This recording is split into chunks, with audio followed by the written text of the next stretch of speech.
भाग्य का लिखा कभी नहीं मिटता। जी हाँ दोस्तों, भाग्य का लिखा हुआ कभी नहीं मिटता। बहुत से लोग इसके लिए प्रयास कर रहे होते हैं, इसको बदलने का प्रयास कर रहे हैं, अपने अनुसार चीजों को चाहते हैं, लेकिन भाग्य में या फिर हमारे कर्मों के अनुसार जो प्रारब्ध में लिख दिया गया है वो आपको हर हाल में, हर अवस्था में भोगना ही पड़ेगा। ये एक अटल सत्य है, क्योंकि हम जाने अनजाने ये उपाय करते रहते हैं, प्रयास करते रहते हैं, और वो हर व्यक्ति को करने भी चाहिए। क्योंकि बहुत से लोग कहते हैं 20 का 19 हो जाता है, लेकिन जो बड़े इंसिडेंट हैं वो होकर रहते हैं, जैसे जीवन मरण, ये बड़े इंसिडेंट लाइफ में होकर रहते हैं, इनमें कोई भी चेंज नहीं होता।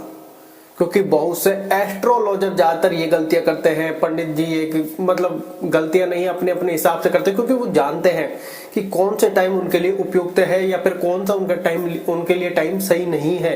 तो ऐसे बहुत से लोगों ने अपना अपना प्रयत्न भी किया है। बहुत सारी स्टोरीज है इस पर, लेकिन हम एक स्टोरी इसमें जरूर रिवील करेंगे, क्योंकि लाइफ में हर व्यक्ति अपने लेवल पर प्रयास जरूर करता है अपनी बुद्धि के अनुसार, लेकिन कोई भी ऐसा व्यक्ति नहीं है जो अपनी मृत्यु को या फिर होने को टाल सका हो। बहुत से लोग कहते हैं 20 में से हम 19 कर लेते हैं कि जो 100% होना होता है उसको हम 90% में कन्वर्ट कर देते हैं, लेकिन ये हो सकता है शायद एक मिथ मात्र हो, क्योंकि लाइफ में 100% को अगर होनी लिखी है तो उसको शायद बदलना पॉसिबल नहीं है। लेकिन अगर हो सकता है, बहुत से एस्ट्रोलॉजर ऐसे कर लेते हैं, लेकिन जब बड़ी इंसिडेंट की बात आती है, लाइफ में डिवोर्स की बात आती है या और लाभ हानि की बात आती है, कहीं के जीवन मरण की बात आती है, वहां पर एस्ट्रोलॉजर्स कोई भी उपाय नहीं कर पाते, और जितने उपाय वो करते हैं सारे के सारे ऑलमोस्ट फेल हो जाते हैं। चाहकर भी वो कुछ नहीं कर पाते, और हर लेवल का प्रयास, क्योंकि एस्ट्रोलॉजर को सारा समय पता है, गणित पता है, उपाय पता है कैसे करना है, तो वो हर चीज 100% तरीके से करता है, लेकिन रिजल्ट 100% नहीं मिलता। रिजल्ट जो होना होता है फिर वो होकर रहता है। भाग्य को लिखे को कोई नहीं मिटा सकता। बहुत से लोग दुखी होते हैं कि हमारा कोई प्रियजन हमारी वजह से, हमने अपशब्द कहे, कोई और कारण की वजह से, कभी बीमार थे, हमने ध्यान नहीं दिया, बहुत सारे कारण गिना लेते हैं, अपने आप को दोषी मानते हैं, पछतावा करते हैं, और लाइफ को कहे कि इसी चिंता में निकालते रहते हैं। लेकिन आपके पछतावा करने से वो व्यक्ति वापस नहीं आएगा। आपको ये चीजें माननी होगी और ग्रहण करनी होगी। वो कहते हैं प्रारब्ध का जो खेल है वो स्वीकार करना आपको आना होगा हर हाल में, क्योंकि जाने अनजाने हम ये गलती करते हैं कि चीजें हो रही होती हैं, एक दूसरे को दोष दे रहे होते हैं, प्रभु को कोस रहे होते हैं, अपने भाग्य को कोस रहे होते हैं, अपनी किस्मत को कोस रहे होते हैं, लेकिन क्या कोसने से कोई हल निकला? सिर्फ आप, वो कहते हैं ना, बातें नहीं पचती पेट में, सिर्फ आप वो कर रहे हैं। इनसे क्या बदल जाएगा? लाइफ में जब आप बहुत से लोगों को देखते होंगे, कुछ लोग गुप्त दान करते हैं और कुछ लोग दिखा के दान करते हैं। हम ही नहीं कहते दिखा के दान करना गलत है, लेकिन हम कोई बड़ा चढ़ावा अगर चढ़ा रहे हैं तो पूरे मोहल्ले को इकट्ठा करेंगे, रिश्तेदारों को इकट्ठा करेंगे, बड़ा खाना वाना करवाएंगे और उन सबके सामने दिखाकर दान करेंगे, क्योंकि वो वाही वाही एक्सपेक्ट कर रहे हैं उनसे। लेकिन वो कहते हैं ना, गुप्त दान भी दे दिया, देखने वाले ने देख लिया, चाहे आप 1 रुपए दो, 1 लाख रुपए दो, देखने वाले ने देख लिया, क्योंकि श्रद्धा भाव मैन है।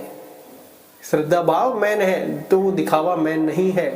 हमें नहीं कहते करो और नहीं करो, वो अपनी अपनी चॉइस है, लेकिन भाग्य के लिखे को कोई नहीं मिटा सकता। लॉ ऑफ यूनिवर्स या यूनिवर्स का गेम कह लो, प्रारब्ध का गेम कह लो, इसको कोई नहीं मिटा सकता। जो चीजें बड़े इंसिडेंट आपके लाइफ में डिसाइडेड है वो डिसाइडेड है, वो किस रूप में आने हैं वो भी डिसाइडेड है।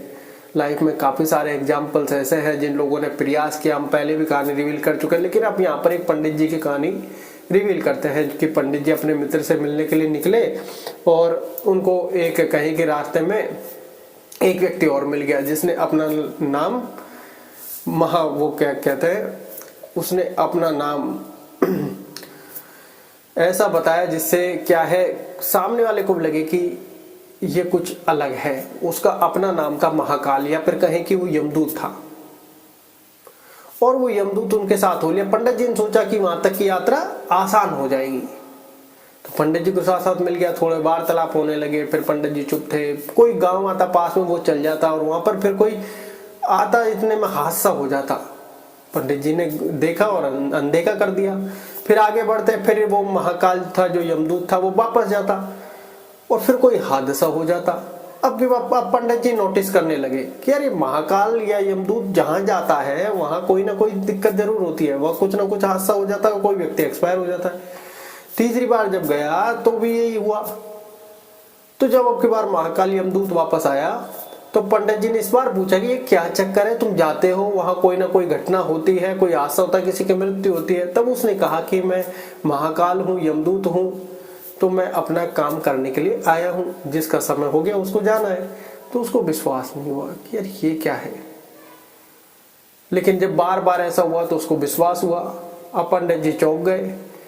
तो पंडित जी ने पूछा कि आगे क्या होना है, कि अब आगे किसकी बारी है।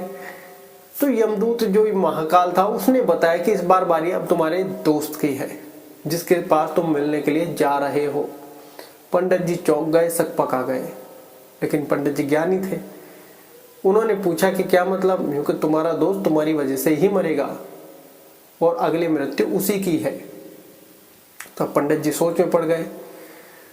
जैसे पंडित जी ने देखा तो उसका जो दोस्त था वो पीछे से भागा भागा आ रहा था, क्योंकि वो एक तो अपाहिज था, व्हील चेयर पे था, दूसरा या कहें कि वो अपाहिज था और दूसरा वो गूंगा था, न बोल सकता था न भाग सकता था, और वो अपनी क्षमता से बहुत ज्यादा कर रहा था और काफी कहें कि पिछले सारे गांवों से उसका पीछा कर रहा था।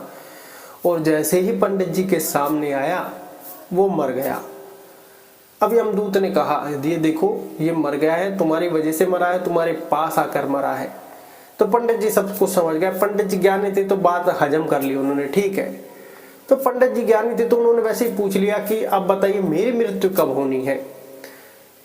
महाकाल जो यमदूत था उसने कहा कि वैसे हम बताते नहीं है, लेकिन फिर भी मैं तुमको बता देता हूँ, क्योंकि तुमको इस मौत से तुम्हारे ऊपर कोई भी प्रभाव नहीं पड़ा, तुम ज्ञानी या महाज्ञानी प्रतीत होते हो, इसलिए तुम्हारे ऊपर कोई प्रभाव पड़ने वाला नहीं है।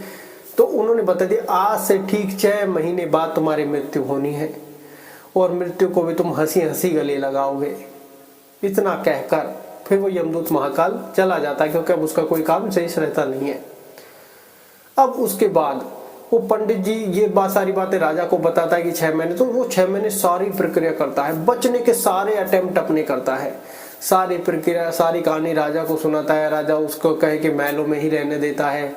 लास्ट में सारे प्रिकॉशंस वो करता है, कहें कि जेल तक में भी उसको रख दिया गया कि किसी भी प्रकार से उसको असुरक्षा या फिर कहीं किसी भी प्रकार से वो प्रारब्ध को बदलना चाहता था, होनी को टालना चाहता था, लेकिन होनी किसी के टाले कहाँ टलती है। अब जब वो लाइफ में कहते हैं कि जब वो वापस आया, कहे कि जब उसका टाइम आया तो वो टाइम आने के साथ ही वो लास्ट वाला दिन जब आया तो उसको ये पता नहीं था कि मुझे नींद में चलने की बीमारी है, और ये उसको शुरू से ही नहीं पता था कि नींद में चलने की बीमारी है।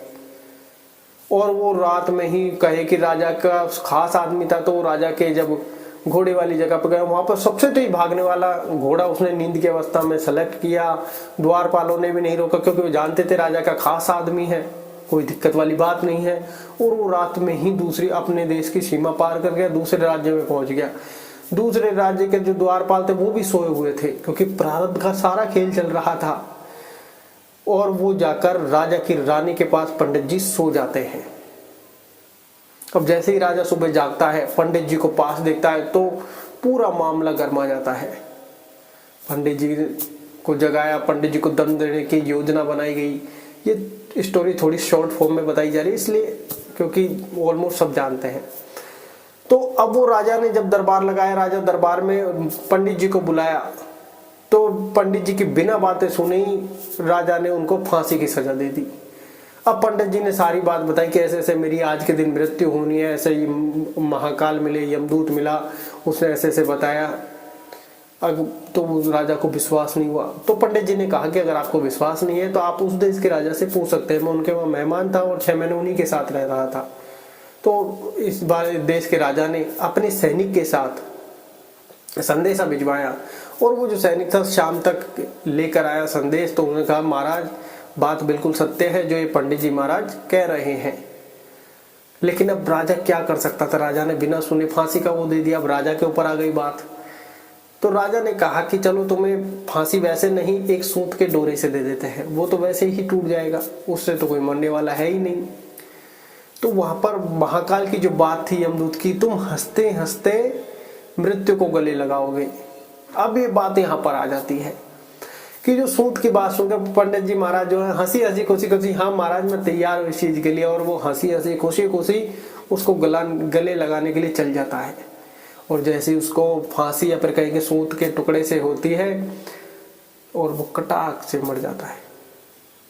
राजा सकपक आ गया, राजा को बिल्कुल होश नहीं रहा कि ये क्या हो सकता है, ये ऐसा हो ही नहीं सकता, ये सूत के डोरे से कैसे हो सकता है। लेकिन वो कहते हैं ना, विधाता का लेख निराला है, यूनिवर्स प्रारब्ध को जब जो करना होता है वो करके रहता है। क्योंकि विधि प्रकृति का, विधि का, नियति का विधान यही है कि होने को कोई नहीं टाल सकता, जो होना होता है होकर रहता है। क्योंकि बहुत लोगों ने इसको बदलने की, मिटाने की बहुत कोशिश की है, लेकिन आज तक कोई मिटा नहीं पाया है। तो राजा के अब होश उड़ गए और राजा ने ये बातें मान ली कि पंडित जी जो कह रहे थे वो बिल्कुल सत्य था, मृत्यु टल नहीं सकती।